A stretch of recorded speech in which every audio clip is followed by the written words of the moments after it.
sticking with that? Have to. Okay. Have to. Yeah, I'm a big EDM fan. I've had that song Bigfoot by WMW as my walkout for a few years now. And actually had the opportunity to meet them and kind of hang out with them one night during the off season. So definitely going to stick with it. That's the one thing that, Matt, I admire about baseball. As a former NFL player, we don't get no walkout music. Matt, that's Wiggy, Jermaine Wiggins, who played for the Patriots back in the 1950s. Yeah, back in the days. Wiggy, you wanted your own walkout? Yeah, I think it's pretty cool. Yeah, but yours wouldn't be EDM. No. But just the fact that players, do you get to change the song throughout the year, or do you have to He can do anything he wants. Oh, every game? That's what you can do. Yeah, whatever you want. You could have a different one every single game if you wanted. Oh, wow, that's pretty cool. How do you feel about Dancing on My Own when it comes to being like the team anthem or whatever? I think it's awesome. I don't know if we're going to use it again this year. I don't know that anybody's talked about it. I mean, maybe the position players have. But I think, it was really cool to see it all come together last year and the way that they kind of transformed into the team anthem. If you're an EDM fan, Chris Sale was asked if he could pick a different song for the team anthem to be, he would go with Big Booty Mix by Two Friends. Do you know that one? Are you familiar? Yeah, they've got like 15 remixes, 20 remixes, and they just take a bunch of different songs and put them together. It's awesome. It's Volume all the time 11. in the weight room, so. Iconic. Volume 11 is the one he wants? Well, that's the one I would want. Now, Matt. Gotcha. When you look at this year, I think, coming off of last year, you guys had obviously a tremendous year, a couple games away from getting to another World Series. I know every year brings different things, but what's the kind of the expectations in the clubhouse? What's the morale? Is it like, we have a good enough team to not only get back to where we were, but even go further? 100%. 100%. I mean, I know that, we lost a couple of guys in the off season, whether it was free agency or trades or whatnot. But I think the front office and Hyman's done a really good job of bringing in quality players.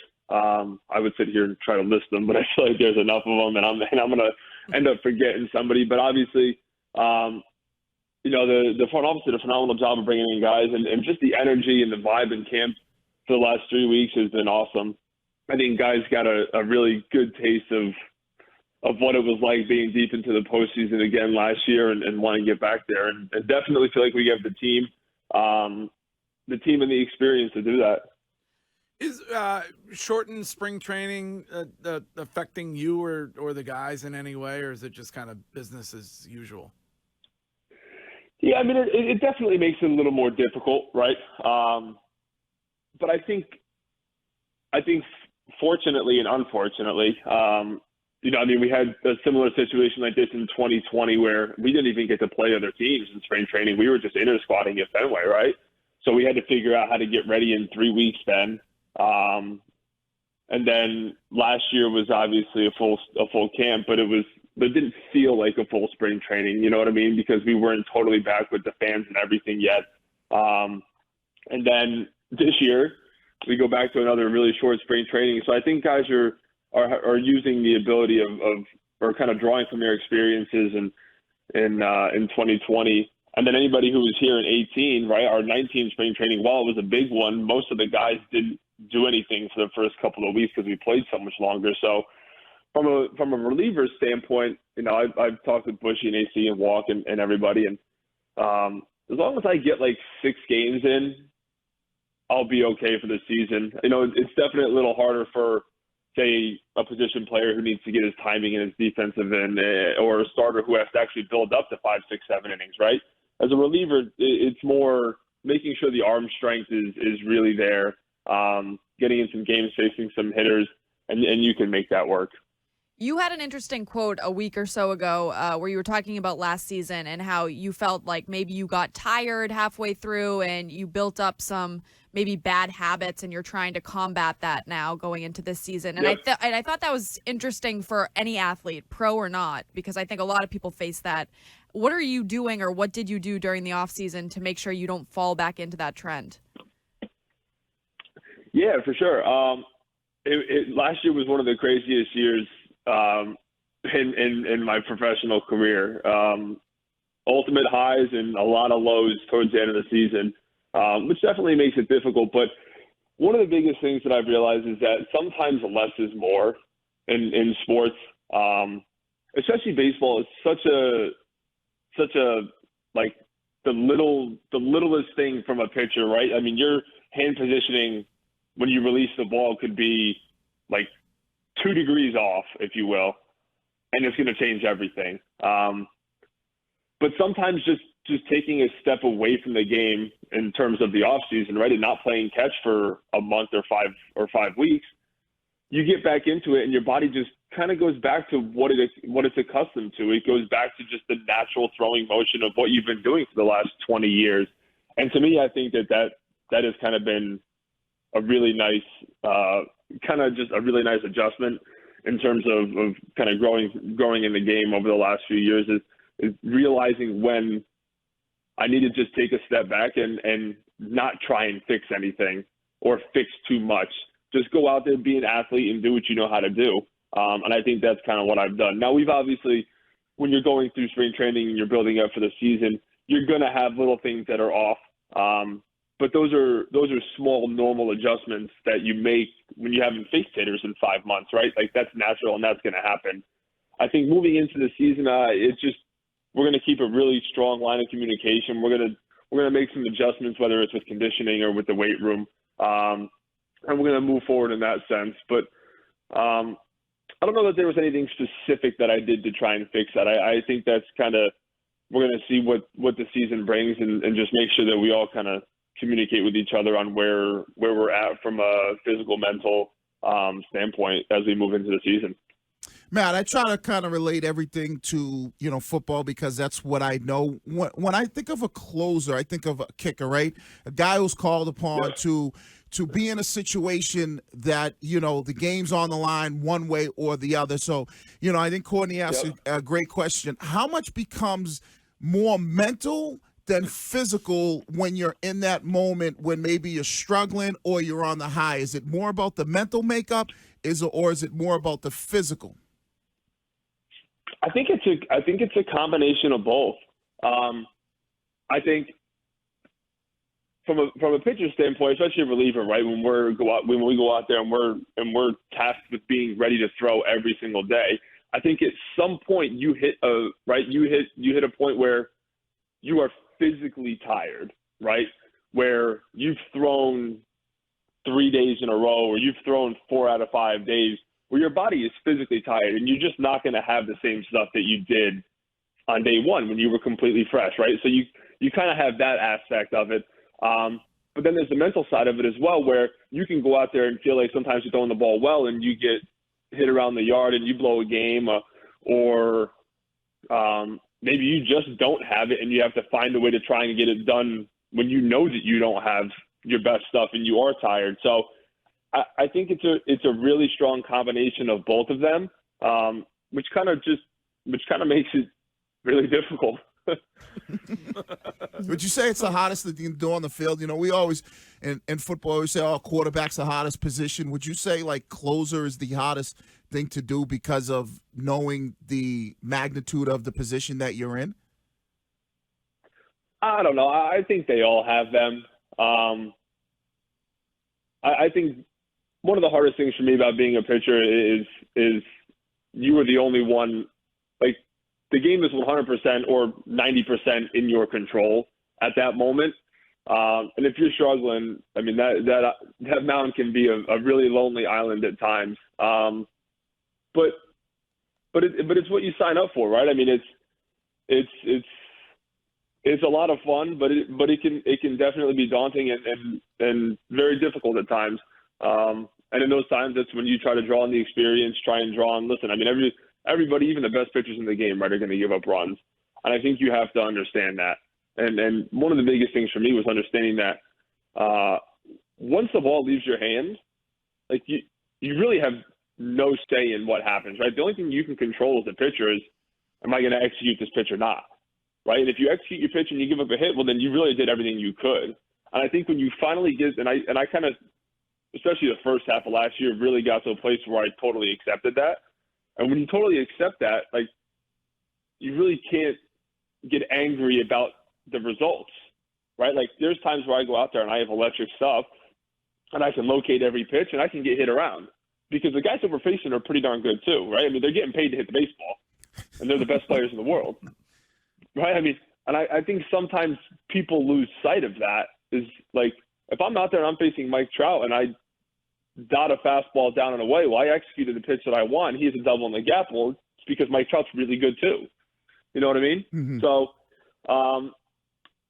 as long as you get to the point where you can accept kind of whatever happens, knowing that your work and your preparation and your execution was good, then I think that's kind of the sweet spot of being a pitcher.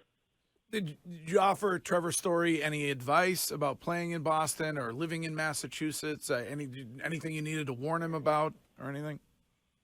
I don't think there's anything to warn him about. I told him he's coming to.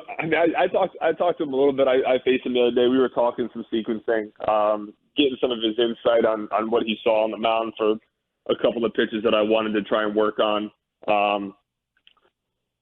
But I know that he talked to a lot of guys before he ended up signing with us, and he's coming to a place where the fans are the most loyal fans in baseball and maybe even sports. They expect to win, as we do. They're going to show up every single day, ready to cheer us on, and when you win in Boston, it's unlike winning anywhere else. So I think he knows that, and I think that's a really big reason why he chose to come play for Boston. And you like that, right? Because some guys, I guess, don't like it, but you like playing for these fans. You like that intensity. Yeah, absolutely. I mean, listen, I'm born and raised in the Northeast, right, and kind of born and raised into that Yankees-Red Sox rivalry. I know what it's like. I've been in the stands as a fan growing up for those games, and obviously on the mound now, and kind of playing in it for the last 7 years, right? It's intense. And listen, the fans are going to call you on it when you stink, and that's totally fine. And I think that helps. I think that helps to hold you to a higher standard and a higher accountability level, right? But everybody in Boston is moving towards one thing, and that's everybody wants a championship. Right? The fans want it, the players want it. The ownership wants it, and everybody down. So I think that's one of the beautiful things, and you really don't see that everywhere you go across sports. A lot of places you don't see the fans and the ownership and everybody really pushing as hard as they can for a championship. And I can tell you that is, I've never felt that way in Boston from any side of the aisle, right? Any fan, player, organizational, ownership, anything. Real quick, were you as a player or were players concerned during the lockout about the game and the damage that could have been done to it? Because I think the game, certainly here and elsewhere, made some progress with younger fans last season and in general. Were you guys worried about that as players? Yeah, I mean, at some point you obviously have to worry about the fans, right? I mean, let's call it state of state, right? We go out there and play, obviously, for ourselves and to win championships. So we go out there as an entertainment job, right? We are there to entertain the fans and to put a good quality product on the field. So probably a little concerned, absolutely. But at the same time, we have an obligation to the guys who are in the game now and the guys who are going to be in the game over the course of the next 5 years who maybe aren't now to do right by them. And I think that's one of the beautiful things about being part of the union is the ability to try and make changes in places where the players really think that we need to make changes. So, I hope that the fans kind of understand what we were trying to accomplish. And I hope that they all show up and are ready to rock in, 6 days now? And I have no doubts about that. Matt, I got to ask before you go, you're a UConn guy, and the ladies playing late tonight. Will you be watching that one? I might watch a little bit of the beginning of it, 9:30, when we got to be up at 6:30, 7 o'clock. 9:30 starts approaching on my bedtime pretty quick. But but for sure, I'll definitely throw on probably the first half, and there's a chance that I fall asleep while watching the game. But I mean, they're incredible. I think they're 14 Elite Eights in a row or Final Fours in a row. I mean, it's incredible what Gino's been able to do over there, and obviously getting Paige back is huge for that team. So definitely going to be exciting. But Stanford's no easy team. I mean, remember when I was there, Stanford was always a tough team that you had to play your best to beat them. So it's going to be a good game. I know they're going to be prepared, and hopefully they can get back to the championship game. I don't know. I mean, you answered diplomatically on when you brought up the Sox Yankees thing, but you're a Danbury guy, right? Yeah, I was born in Danbury, grew up in Bethel. Yep. So that's Is that more Yankees? That's Yankees. Oh, okay. Yeah. All right. I mean, that's Yankees territory. That's yeah. Yeah. All right. So you were you were a Yankees fan. So that's I mean, Yankees Giants. I was. Yeah. Yes, you were. Yeah, Did you? I was. Did you? By the way, You're talking about like 13 years ago now. I know. I just want you to be honest. I mean, you know, Did you watch that that Netflix documentary on the Danbury Thrashers, the hockey team? I did. Yeah. Yep, with the Galantes. Yeah, it was awesome. It was a great documentary. I know. Yeah. But a bunch of my friends. I mean, I've met AJ a couple of times, and I know a bunch of my friends are really close to his family. So I mean, that's where I grew up. I mean, I used to go to that ice skating rink every Friday when I was in middle school. I mean, that's what we did in high school. Oh, that's awesome. That's crazy. That's great. Yep. It's crazy. All right. So one last question for yeah. me, Matt. I think, you brought up the fans wanting to win here and ownership wanting to win here. We kind of talked about this with, Hein Bloom last season during the trade deadline, didn't make any real significant moves. We had an opportunity to talk to him this year. When they bring in guys like Trevor Story, like, big ticket free agents, what's the morale like in the locker room? Are players looking at that to say, hey, we need to add pieces that can help us get over the hump? Yeah, I mean, I think one of the things that our ownership has always been very clear with us and with everybody about is if we're in a position to win, they're going to give us the pieces that we need, right? And they have held true to that statement and have followed up with that in every instance. I think one of the hard parts, I know that we made a bunch of moves prior to the lockout, but 3 months without communication, you almost kind of forget who's where and what's going on. And then I showed up and I was like, oh my God, I forgot we got this guy and this guy and this guy and this guy. And it was really cool to see everybody. But obviously when you bring in a caliber of player like Trevor Story, who's one of the best shortstops, now second baseman in the league, it's absolutely going to boost morale. I mean, I remember, and I don't even know that if it's totally set. And I was talking to one of the guys that day, and I was like, I don't even know that I fully wrapped my head around the fact that Trevor Story's on our team. Like, it's crazy. I'm looking up there, and I'm like, God, our 6-hole hitter's Trevor Story today. I'm like, that's incredible. Right? I mean, it really is. So, I mean, it's super exciting. Awesome guy. Glad to have him here, and he's absolutely going to make our team better. So, everybody's super excited, right? I mean, we can finally get back to playing some ball. We're going to start the year with full stadiums, and I think everybody's just itching to get going. Well, listen, we couldn't be more excited. Can't wait for opening day at Fenway 2 weeks from today. Yeah, good luck. And I really appreciate you taking the time and coming on this morning. And you are welcome on this show anytime, Matt Barnes. Thank you very much. Yeah, I appreciate you guys having me. And maybe we'll throw you a little input if you want to change the walkout song. I mean, I don't know if you're open to suggestion or not. We'd be happy to throw some out there. I don't know. I think I got to stick with it. I think I do.